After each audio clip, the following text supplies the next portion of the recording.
Those are the sirens sounding over the Tel Aviv sky after missiles launched tonight from Iran towards Israel, coming about a day after the U.S. stepped in to the 2-week-old Israel-Iran war by striking 3 nuclear sites in Iran.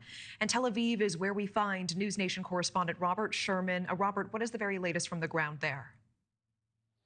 Yeah, Natasha, as the sun is about to rise here in Israel, it was yet another sleepless night for the people here, with Iran firing yet another ballistic missile here at Israel, sending millions of people running to the bomb shelters once again. And as we approach another day, the home front command guidance is not changing. The highest level of alertness for people on the ground here. It was just hours after that strike that was carried out by the U.S. Armed Forces against Iran's nuclear facilities that we saw the first taste of retaliation, with a couple of missile salvos fired in our direction, which created destruction across Israel, millions of people being sent into the shelters once again, and about 80 people being injured. That was the first taste of retaliation that we've seen, but people on the ground here anticipate more could be coming.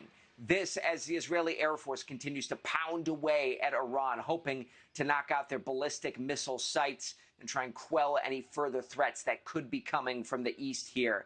Still, the hope from the United States is that diplomacy will prevail with Iran.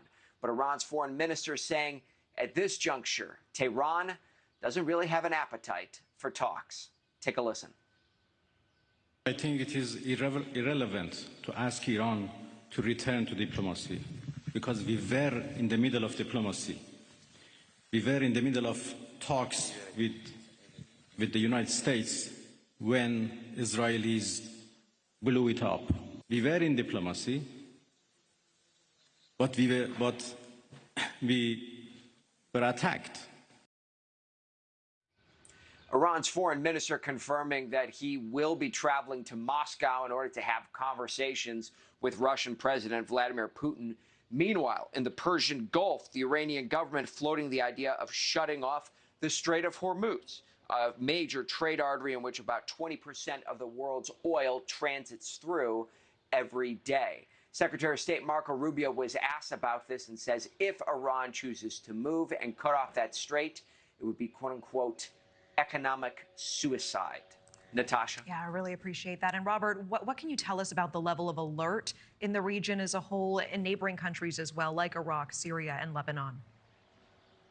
Yeah, you get outside of Israel here, there's still quite a bit of anxiety on the ground here.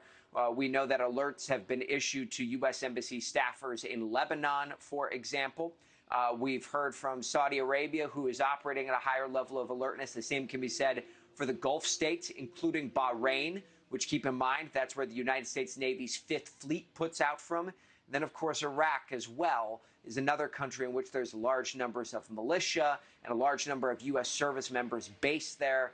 The whole region certainly on edge, waiting for the next move in all of this. Natasha. All right, 5:13 a.m. on the ground in Tel Aviv. Robert Sherman there for us. Thank you.